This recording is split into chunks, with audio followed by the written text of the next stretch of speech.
cabine du téléphérique s'élève au-dessus du vide.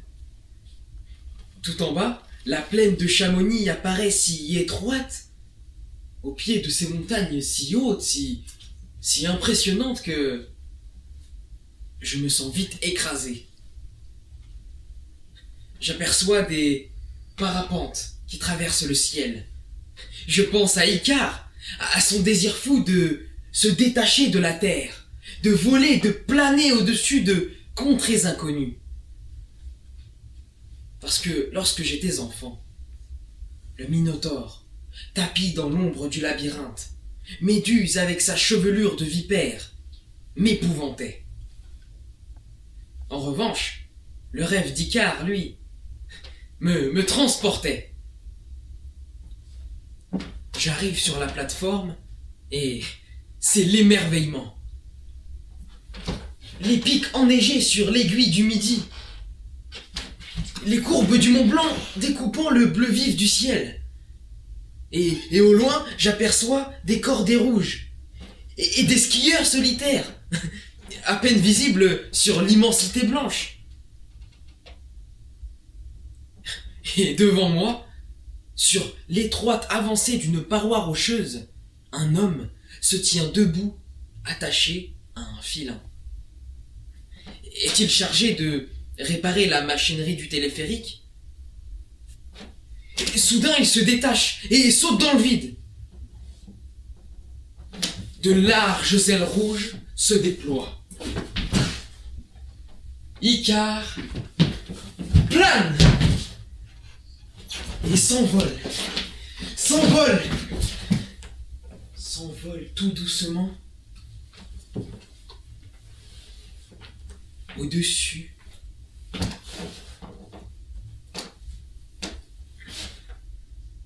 de la plaine.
Bonsoir à toutes et à tous, vous êtes en direct à la radio sur Marronnier éphémère 69.7 pour un nouvel épisode du cycle de lecture poétique et musicale Les Voix du Jeudi qui, exceptionnellement, se déroule un mardi.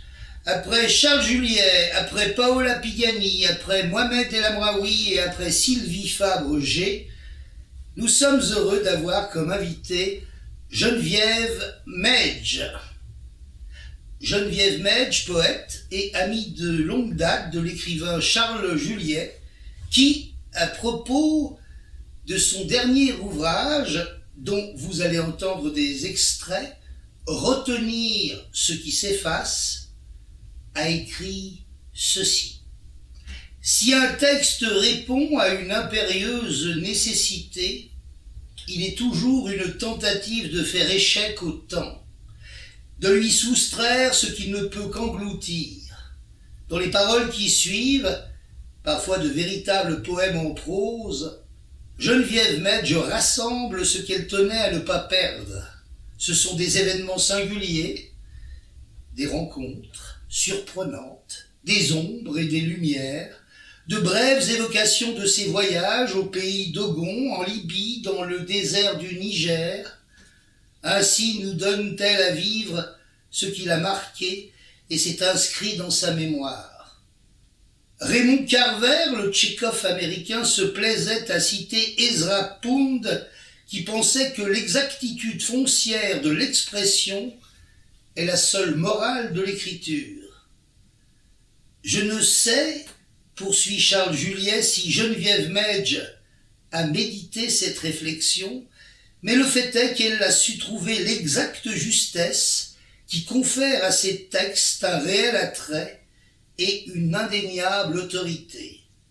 Mais si la rigueur est essentielle, il est bon aussi que des phrases, ici et là, soient parcourues par le frémissement d'une émotion. Chapitre 1. Les portraits.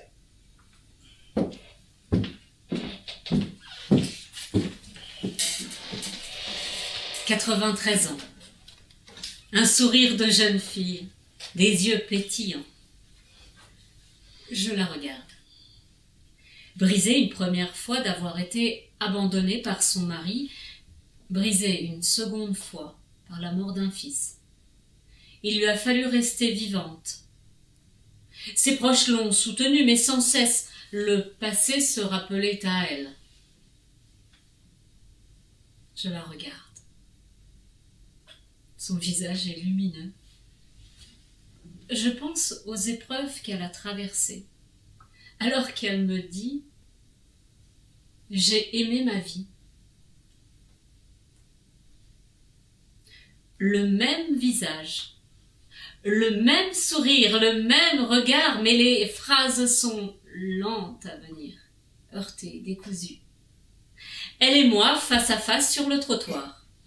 La jeune femme qui lui offrait son bras est restée en retrait. Elle bute sur les mots. Je glisse mon regard sur ses mains, des mains de pianiste.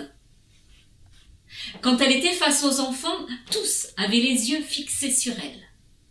Ils attendaient avec impatience de chanter, de jouer du xylophone ou bien de frapper sur les tambourins. Je songe à cette soirée lointaine sous les tilleuls. Le repas achevé, elle s'était levée avec brusquerie, nous conviant à nous regrouper autour du piano dans son salon. « Je vais faire votre portrait. » Et les notes s'étaient envolées, légères, enjouées puis lentes, graves, profondes.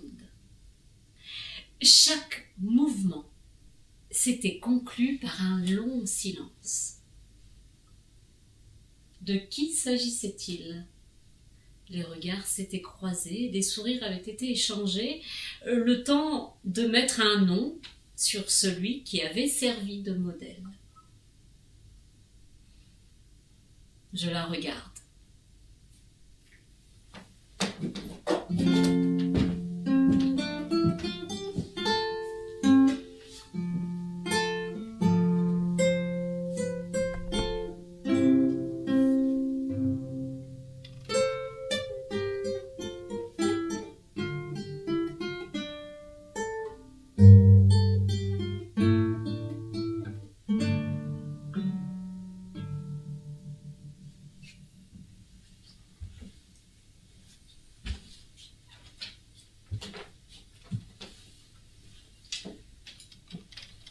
Dans le métro, une femme est assise en face de moi. Son visage n'a rien de particulier, simplement ses pieds ne touchent pas le sol, elle est naine. Je détourne les yeux. Mais lui, où est-il ? Qu'est-il devenu ?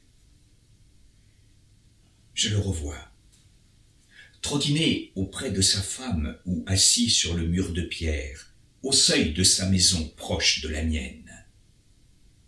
Sa femme, institutrice, profite de ses vacances pour se livrer à sa passion, la musique. Elle reste une grande partie de la journée à jouer de la flûte ou du piano électronique. Et à chaque vacances, figurez-vous, ils sont là. Au village, on ignore son nom. On l'appelle le nain. Les enfants, le petit monsieur. Et ceux qui connaissent ses dons pour la photo parlent du petit photographe. Mes relations avec lui, elles sont d'abord de bon voisinage. Et puis elles deviennent amicales. Et par la suite, je suis prise dans son filet. Parce que dès que j'ouvre la porte pour me rendre au village, il se précipite.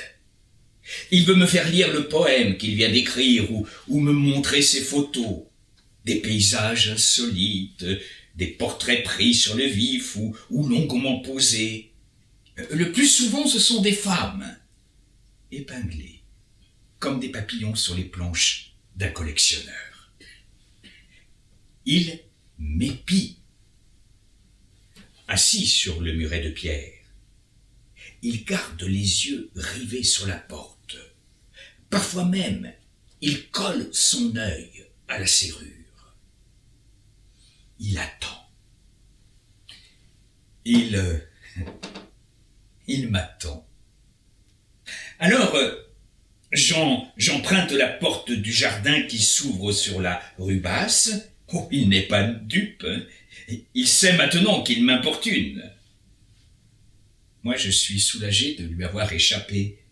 Mais j'évite d'aborder le sujet en famille. Il m'est difficile de démêler ce que j'éprouve à son sujet. Oui, à son sujet, est-ce que c'est sa taille? Est-ce que ce sont ses traits brouillés, sa bouche crachonnante ou du harcèlement auquel il me soumet? Depuis des années, je n'ai plus revu. Qu'est-il devenu? Dans un de ses poèmes, il évoquait la mort. Et il disait « Quelques pelletées de terre suffiront à recouvrir mon petit cercueil. »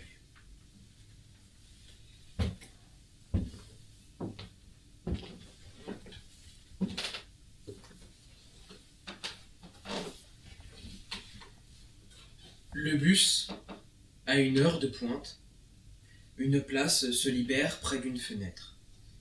Je me ferai un passage dans le couloir, me faufile entre les 3 personnes déjà installées et prends possession de mon siège. Je lève les yeux sur la femme assise en face de moi. Sans qu'elle cherche à les retenir, des larmes glissent sur ses joues. Son visage est sans expression, ses mains posées sur ses genoux. Je détourne mon regard. À travers la vitre, je vois des passants profiter du dernier soleil d'automne. Il faudrait lui manifester un peu de chaleur, lui dire quelques mots, faire un geste. Je dois descendre au prochain arrêt. Je me lève et, mû par une soudaine impulsion, je me penche vers elle, pose ma main sur son poignet. L'étreins avec douceur. Elle tourne la tête vers moi et son visage s'éclaire d'un petit sourire triste.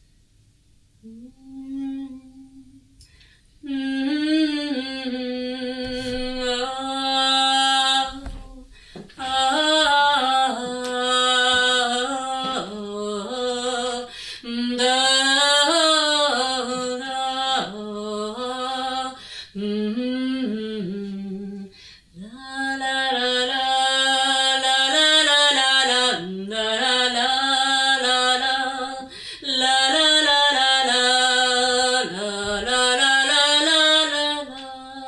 la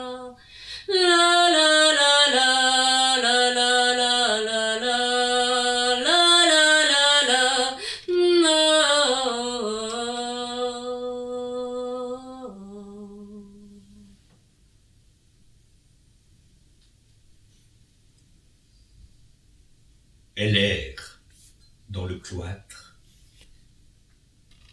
Elle passe d'une cour à l'autre, traînant de lourds sacs en plastique. Les médecins, les infirmières les tolèrent. Il glisse parfois dans sa main quelque argent, un quignon de pain, une pomme. Le soir, verrouillons la haute porte de l'entrée. Le gardien feint d'ignorer sa présence pour ne pas avoir à la chasser. Selon son humeur, elle s'installe. Avec son barda sur un banc, près de la maternité, près des services de consultation. Il est rare qu'elle s'attarde près des urgences, sauf si l'hiver, un froid trop vif la pousse à forcer l'accès interdit.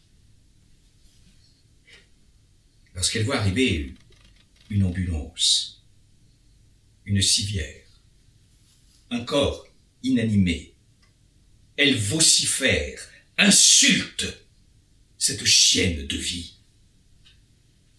Alors elle se réfugie dans la première cour, et là, elle guette les sorties de la maternité, et si elle aperçoit une femme portant son bébé dans les bras,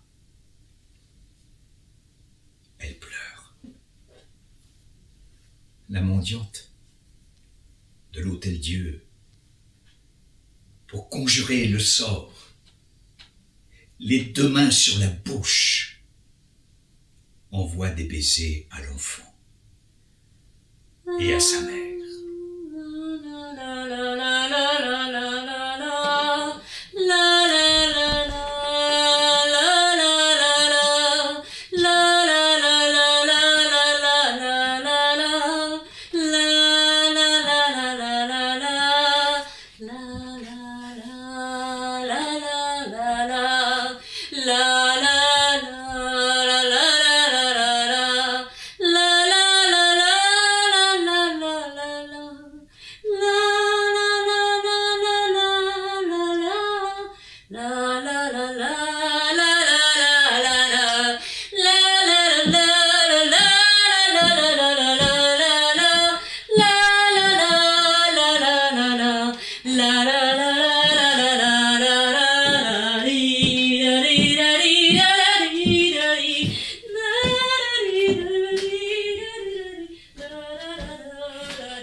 C'est un après-midi de juin, un samedi après-midi gai, ensoleillé, parfait pour un mariage. L'église bourdonne du murmure des invités, des amis, de la famille. Lorsqu'ils entendent le début de la marche nuptiale, tous font silence et se retournent pour voir la mariée.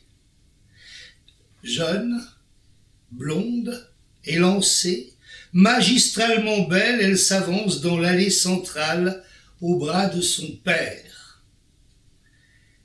Il la conduit à l'hôtel où l'attend son futur époux. Le curé les accueille avec les paroles d'usage, les fait asseoir. Dans une longue homélie, il évoque le rôle respectif des époux. Puis il leur demande de se lever. Il bénit les anneaux et s'apprête à recevoir leur consentement. À l'instant même, dans un grand bruissement d'étoffe immaculée, la mariée s'écroule. Une rumeur se répand dans l'église. Est-ce un malaise? La chaleur? Un excès d'émotion? Sa mère s'empresse auprès d'elle, l'entraîne à la sacristie. Un moment plus tard, la mariée réapparaît, le visage pâle, les traits tirés. Lorsque le prêtre lui pose à nouveau la question, elle balbutie un oui à peine audible. Le soir, la réception se déroule comme prévu. Le buffet est somptueux. Les serveurs ouvrent généreusement les bouteilles de champagne. Sur de grands plateaux, des canapés, des sandwichs, des feuilletés au saumon, aux crevettes, aux petits légumes. Un peu à l'écart, sous une tente, on a installé des tables couvertes de nappes blanches. Tout est prêt pour le dîner qui va bientôt être servi. Ses parents sautent au comble de la joie qu'elle ait enfin rencontré un homme de leur milieu. Il est l'époux dont ils ont toujours rêvé pour elle. Peu d'années plus tard, lorsque le couple se sépare, on apprend que la mariée avait accouché avant son mariage. Se marier avec l'homme qu'elle aimait aurait été une mésalliance, et ses parents ne pouvaient pas l'accepter. Ils l'avaient cloîtrée dans une maison pour mère célibataire et forcée à abandonner son enfant.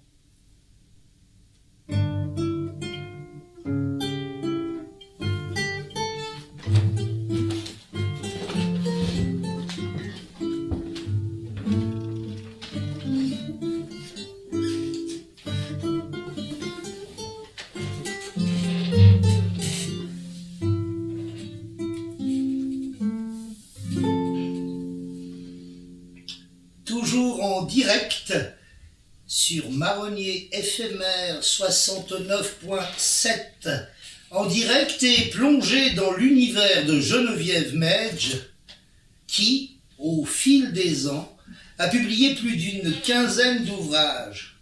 Son œuvre tout entière est marquée par un réel souci d'authenticité.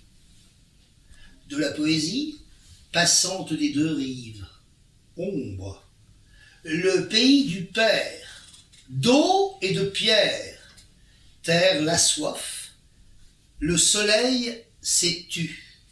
Des livres d'artistes, en particulier avec sa complice plasticienne Mijo Abel, des récits, un chemin troué, 30 ans après, les grandes terres, la voix douce, des nouvelles, la fête votive.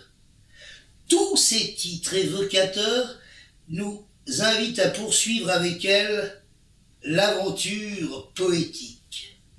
Chapitre 2, les voyages.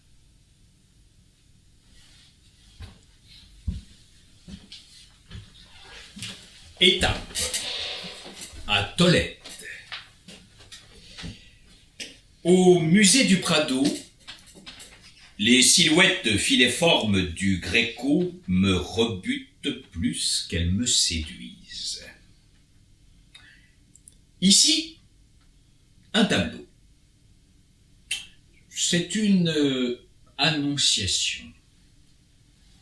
L'index effilé de l'ange montre que la jeune fille qui a été choisie se trouve à genoux devant lui.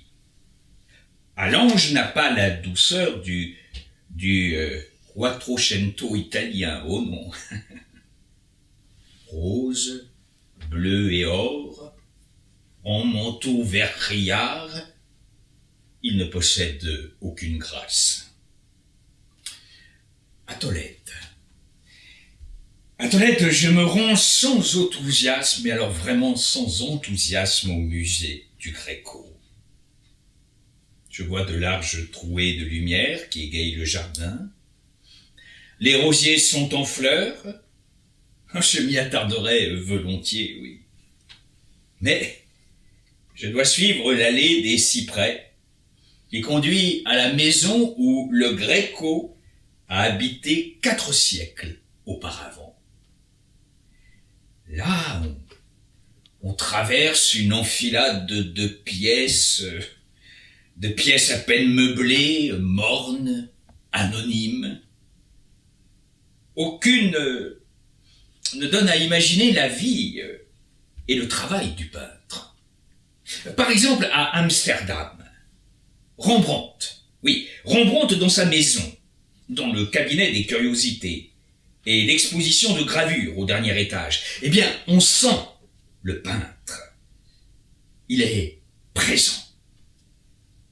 Mais alors là, nulle trace d'atelier.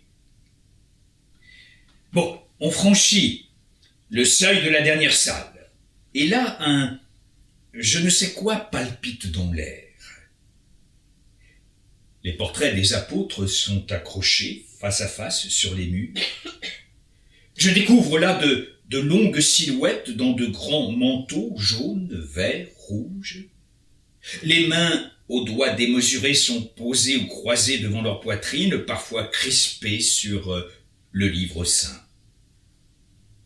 Tous ont le visage émacié et le regard égaré de ceux qui n'ont pas toute leur raison. Ne dit-on pas que le Gréco trouvait ses modèles dans un asile d'aliénés? Alors pendant longtemps, j'observe chaque portrait et je comprends soudain que les corps disproportionnés, la longueur des mains, les yeux fous, eh bien ce sont eux qui constituent l'étrange beauté de ces toiles. Là, je sens dans mon dos le regard du gardien. Je me retourne et, figurez-vous, je constate avec stupeur qu'il a un air de famille certain avec les apôtres du Gréco. Adiós, querida, no quiero la vida, pero más grata es tú. Tu madre cuando te parió y te quita el mundo, corazón el alma te dio para amar segundo, corazón el alma te dio para amar segundo. Adiós, adiós, querida, no quiero la vida, pero más grata es tú. Adiós,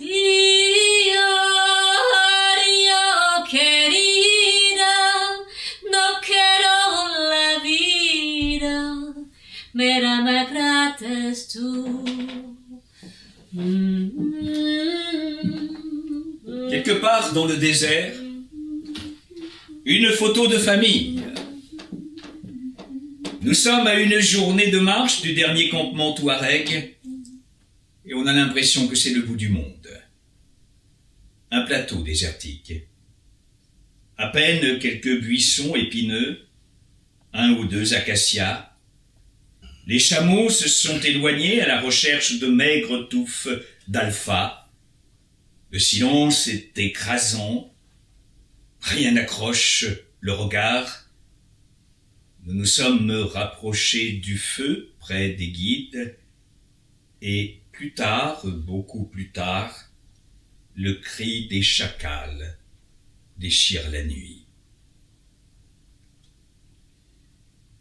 Le matin, les chameliers finissent d'attacher les sacs, les bidons, les couvertures sur le dos des chameaux, lorsque apparaît, venu de nulle part, un 4x4 flambant neuf, signe certain de richesse, comme l'embonpoint du conducteur qui descend de la voiture.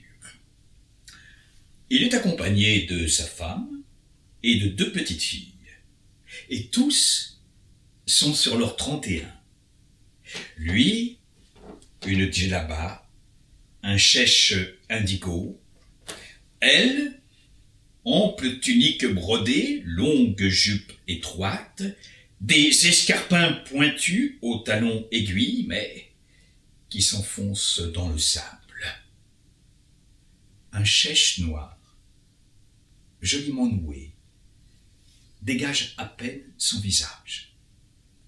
Ses pendants d'oreilles, ses bracelets, ses bagues scintillent au soleil.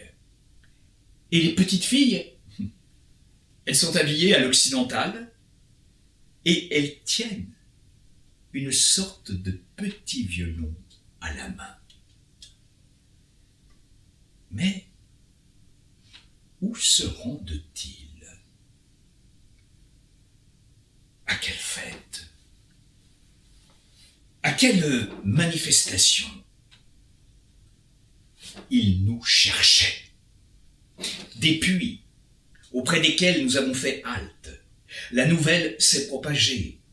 Ils ont appris que 2 femmes font une marche dans la hire, et l'une d'elles prend des photos, et elle les développe aussitôt pour les remettre aux heureux élus. Alors, pour retrouver notre bivouac, ils ont tout simplement suivi nos traces.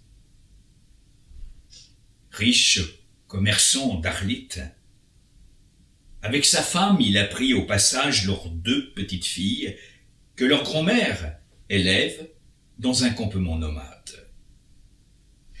Sa préoccupation, c'est obtenir une photo de famille pour garder un souvenir de leur brève réunion. Alors, un chamelier étend une nappe sur le sable. Et là, ils prennent la pause. Les petites devant, les parents derrière, une main sur leur épaule, et tous 4 sourient, avec le visage un peu crispé. La photographe leur offre les clichés qui les laissent stupéfaits.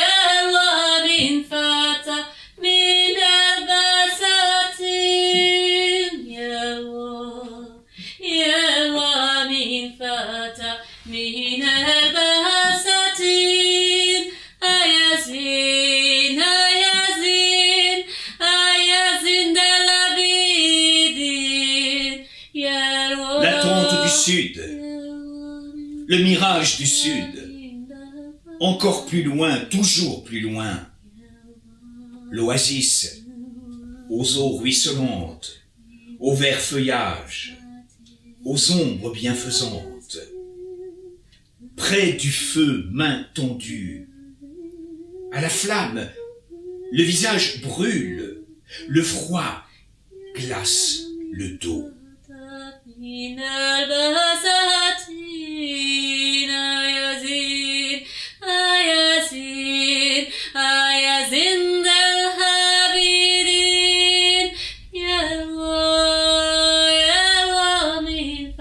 Le guide, Touareg psalmodie, Ténéré, Ténéré, on ne peut vivre que dans ta solitude.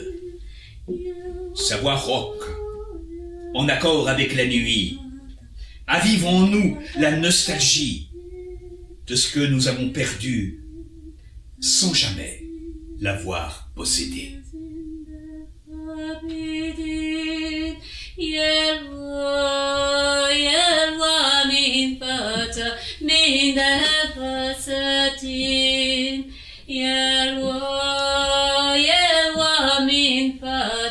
من ذبسات آياتين آياتين آياتين آياتين الحبيب يا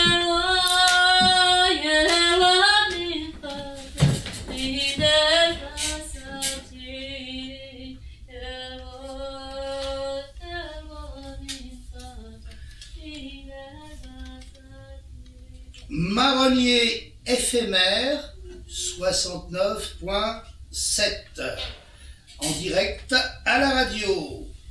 Geneviève Medj a toujours eu le souci de l'autre, des autres. Écoutons-la nous parler de la transmission.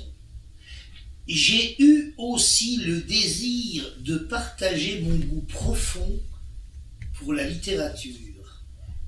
De ce désir est né Paragraphe, une association qui propose des ateliers d'écriture, de lecture à haute voix, des rencontres autour des œuvres des écrivains toujours à découvrir.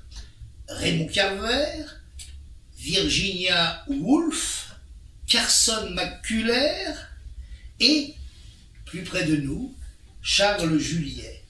Mais Geneviève Medj cultive une autre passion, celle d'une terre où elle a élu domicile, où elle a une maison, dans le Luberon, non loin d'une autre maison d'un autre écrivain qu'elle aime, Albert Camus. Chapitre 3 : La Provence.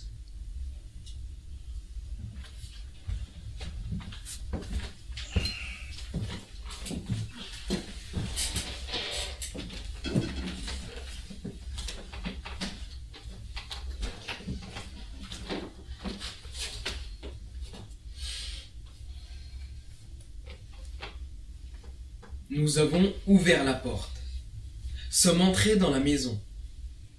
Une halte loin de la ville de son agitation. Après un instant dans la cuisine, nous nous sommes approchés des fenêtres donnant vers le sud. Au loin, la montagne Sainte-Victoire, à ses pieds les vignes, les champs d'oliviers, les champs de blé, les haies noires, des cyprès, quelques rares maisons aussi. Déjà, nos jambes fourmillent de désir de parcourir la campagne, de retrouver sous nos pas les chemins familiers. Au fil des années, les blés ont gagné du terrain. Ils s'étendent désormais jusqu'aux vignes, jusqu'aux oliviers, jusqu'aux pentes sombres du Luberon. En fait, ils rythment nos séjours dans le village. Quand arrive l'automne et la fin des vacances, c'est le brin des terres fraîchement labourées. À Noël, c'est le vert d'une herbe fournie dont rien ne laisse présager ce qu'elle deviendra. À Pâques, c'est le vert bleuté des épis droits et vigoureux ayant achevé leur croissance. Fin juin, c'est l'or des blés mûrs et aussitôt moissonnés. Ensuite, c'est l'ocre pâle et poussiéreux des chaumes qui contrastent avec le vert des paysages.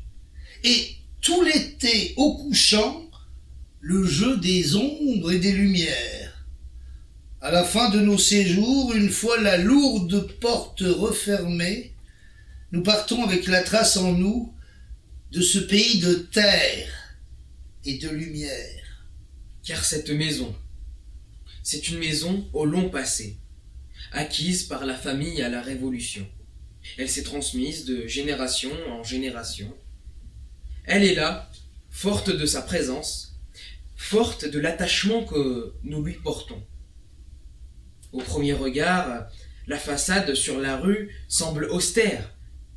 Un haut mur de pierre troué de fenêtres sombres se prolonge sur les côtés et constitue l'arrière d'autres maisons. Plus d'une fois, des touristes de passage ont tenté de pousser la lourde porte de bois. Ils croyaient qu'il s'agissait d'un édifice religieux et ils voulaient le visiter. Seule l'avancée du toit, semblable à celle des maisons Renaissance de Florence, adoucit l'ensemble. Toutefois, lors de violents orages, l'eau qui dévale, forme un rideau de pluie au ras de la façade. Sortir ou pénétrer dans la maison, c'est alors prendre le risque d'être trompé jusqu'aux os. Au-dessus de la porte, une petite niche est creusée dans la pierre. Autrefois, une lanterne allumée prévenait les hôtes qu'ils étaient attendus. Et sur le fronton était inscrite une devise en latin: « On offre le pistou à ceux qui, pour manger ou pour dormir, n'ont pas un sou. » En été, les soirs de grosse chaleur, les voisins se retrouvaient sur le banc de pierre qui court devant la maison. Ils profitaient de la fraîcheur et échangeaient en provençal les nouvelles du village. La rue s'appelle rue des Amazones, en souvenir de la tante Caroline qui montait à cheval en Amazone jusqu'à la maison. Dans les guides touristiques, la maison porte le nom de la commanderie. Pour nous, c'est la vieille maison, le lieu d'ancrage où se retrouver. Après une longue absence, quand on pousse la porte, la couleur des murs, les odeurs, le bois des portes qui se réveillent, tout est si familier que la vie reprend aussitôt. La façade sud domine la plaine. La ligne rectiligne des cyprès se détache sur l'arête des murs. La maison se découpe sur un ciel intense. Une maison forte. Quelle que soit la route empruntée pour arriver au village, on l'aperçoit de loin. Au retour des balades à pied par le chemin des protestants ou par celui qui traverse vignes et champs, de cerisiers, elle est le point de repère. Sa masse, aux lignes sobres, s'impose, moins par l'architecture que par sa présence immuable au cœur du village. Le soir, au couchant, le soleil réchauffe les pierres, les colore d'ocre, les rend vivantes.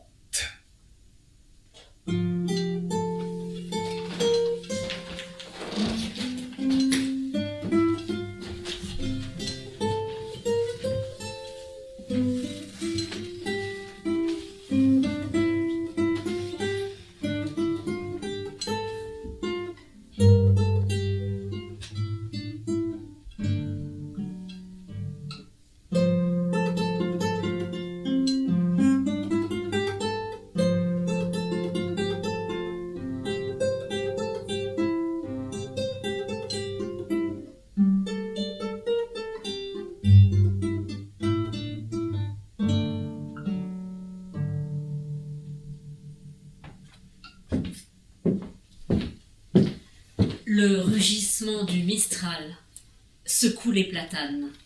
Les bourrasques tordent les cyprès, soulevant le tourbillon de poussière. Dans le village désert, un passant solitaire lutte contre les rafales, mais le ciel est sans nuages, la lumière transparente. Malgré le froid, un fort soleil éclaire et réchauffe la maison.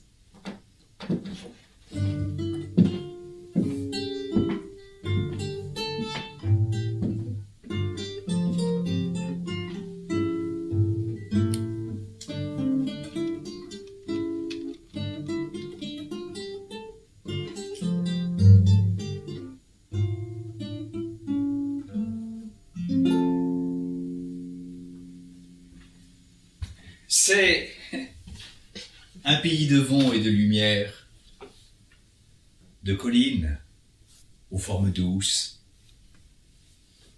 coupées de feuilles noires. Plus loin, au matin, une brume légère estompe les contours de la montagne Sainte-Victoire. Plus tard, dans la journée, une masse sombre se détache sur le ciel pur. C'est un pays de terre et de lumière. Aux champs plantés d'oliviers, de chênes truffiers, de vignes. Au printemps, il y a les pétales blonds des fleurs de cerisier qui illuminent la plaine. C'est un pays de pierre et de lumière. Un soleil torride frappe les villages construits sur les hauteurs. Les maisons pressées les unes contre les autres sont ouvertes sur d'étroites ruelles ombreuses où subsiste un petit peu de fraîcheur. Au fil des années, ce pays que je ne connaissais pas est maintenant mon pays.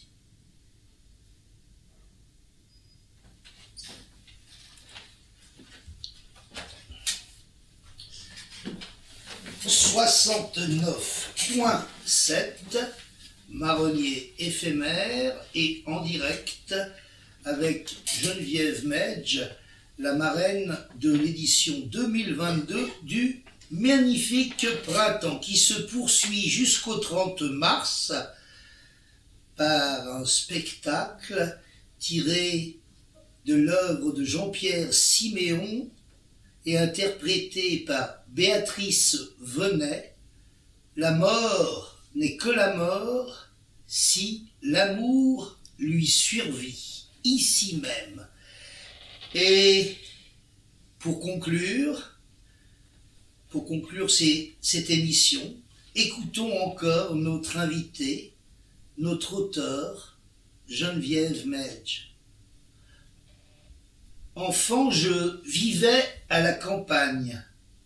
Pour échapper à l'ennui des longs dimanches d'hiver, je me réfugiais dans les livres. Les histoires lues au hasard et avec avidité m'ont révélé des mondes autres que celui que je connaissais. Plus tard, elles m'ont entraîné sur les chemins de l'écriture. Celle-ci répondait à mon désir de fixer l'instant, de retenir la vie, de mieux me comprendre. Des mots contre l'oubli, des mots qui relient le passé au présent, des mots qui me nourrissent. Lire, écrire, faire écrire est, pour moi, une seule et même expérience.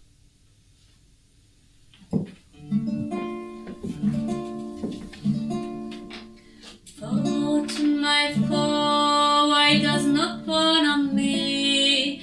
And will thy favor never better be? With thou I say, forever breathe my pen, and will do not restore my trust again.